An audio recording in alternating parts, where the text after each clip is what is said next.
Годы летят, их нельзя остановить. Время – самый ценный ресурс, который есть у человека. События в жизни могут случаться разные. Запоминаться – хорошие, превознемогаться – плохие. Но любой отрезок времени нужно тратить эффективно.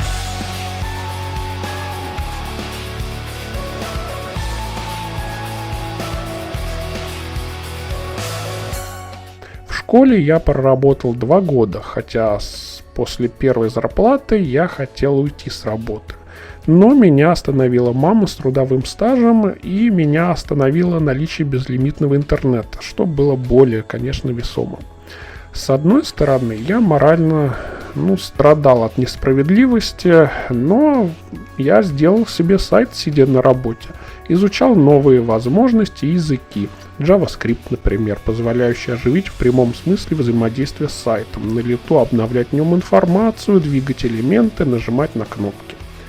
Такие интерактивные страницы я делал и для интернет-проекта по миру Толкина. В этом совпали мои интересы в компьютерах и в литературе. Я совсем недавно прочитал «Властелин колец» и за поем читал другое фэнтези.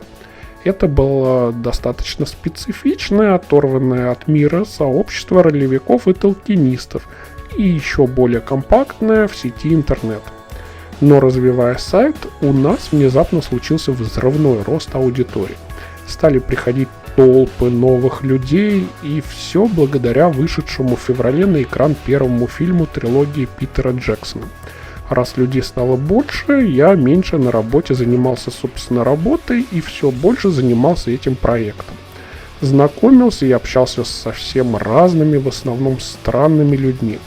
Но летом, когда мы встретились в офлайне, оказалось, что люди не странные, а просто совсем другими вкусами и взглядами, чем я привык видеть у своих одноклассников и в своем районе. Интересы нердов и гиков, как сказали бы сейчас. То есть люди, которые внезапно для меня тоже читали книжки, зависали в интернете, переписывались по-английски с людьми на другом континенте. Совсем другой уровень, куда шире и больше, чем уровень улицы, которая вела к мясокомбинату. Кроме того, в этой тусовке я познакомился с еще одной своей девочкой. С ней мы организовывали регулярные встречи в городе, как вдвоем, но больше все-таки стараясь собрать всех единомышленников. Мы ходили в простые кафешки, какие-то пиццерии, да макдаки. Так как у меня зарплаты на месяц хватало на пару кусков пиццы, мой долларовый резерв потихоньку начал таять. А когда наступило время пригласить девочку на что-то серьезное, я отдал последние $5 папе и попросил в долг купить мне 2 билета на мюзикл. Мне было ужасно стыдно и некомфортно от такого, но у меня не было большого выбора.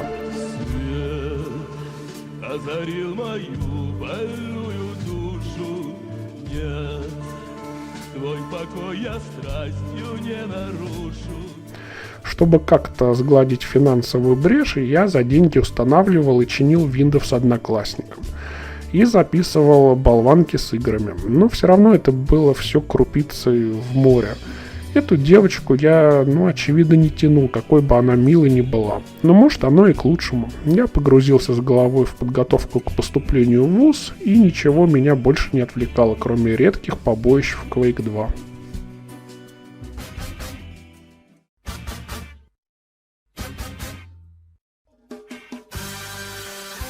Я поступил на бюджет, 1 из 2 человек на целый класс. Я бросил работу в школе. Слишком мало было времени и для полноценной учебы, и для вот такой вот работы. В институте я познакомился со своими друзьями, с которыми мы дружим до сих пор, в отличие от одноклассников. Вообще про институт кратко.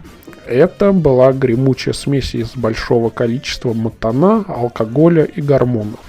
У меня было всегда 0 рублей в карманах, хотя впервые в жизни родители мне стали давать какие-нибудь, рублей 300-400 в месяц.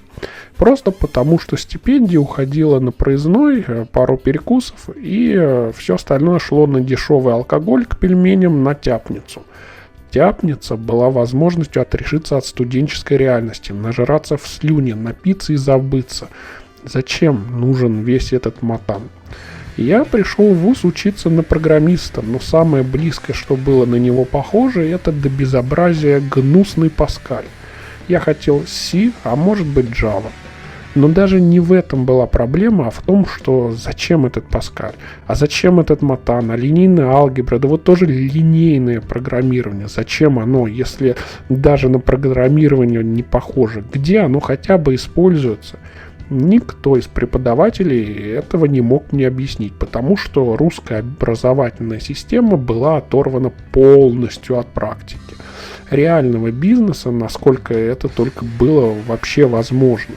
Ни один преподаватель, за очень редким исключением, не работал нигде, кроме института. Никаких вам там кампусов Apple, Facebook, Google или институтов MIT. Никто из них не делал реальный продукт. Не писал модели для динамических процессов экономики или промышленной инженерии, не моделировал взаимодействие высокоэнергетических частиц, не занимался астрофизикой, наконец, в которой используются эти пространства Калаби-Яу. Ничего. Это было какое-то вяжущее ощущение оторванности, изолированности от мира, помноженное на гормоны непонятности и отверженности. Мысли о суициде, конечно же, переполненное метро, пересдачи, хвосты, корейские ММО-РПГ, алкоголь и матан. Ну вот и все, что я могу сказать про институт. Были, конечно, исключения, и они были свежим глотком воздуха. Это когда преподаватели, буквально пара за все время учебы, подходила к учебе и заданиям творческим. Например, вместо скучных типовиков можно было альтернативно написать программу для преподавателя, которая бы решала все варианты. 25 штук заданий из типовика по электротехнике и визуализировала бы в трехмерные графики тока, магнитных полей, геометрии и сердечников. Как все это должно было выглядеть. То есть, да, те трое из группы, кто взялся написать такую программу, по факту прорешали сами не один, а 25 вариантов задания, а я их облег в виде программы на C++. Преподаватель бы забивал хоть каждый день в новые какие-то параметры и исходные данные в программу, а программа бы рассчитывала все выходные параметры, правильные ответы и строила бы эталонные трехмерные графики и фигуры, чтобы было проще сверять с ответами студентов. Вот это я понимаю подход. Или, например, нужно было построить математическую модель для фильтрации и прогнозирования какого-нибудь временного процесса. Скажем, финансового рынка того же.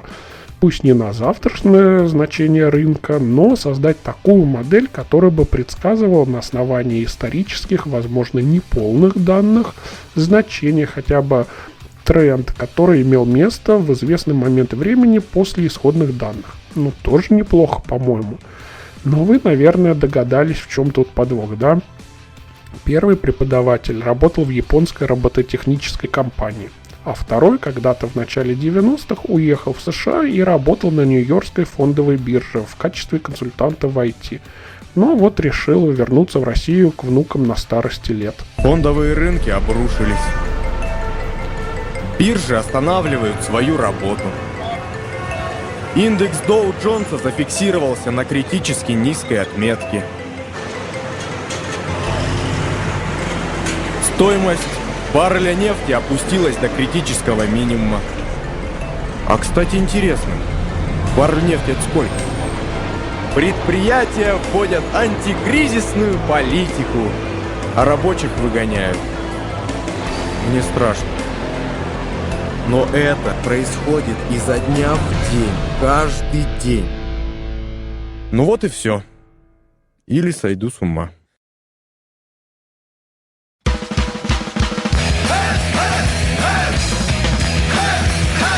Добавьте в жизнь позитива, и у вас все получится.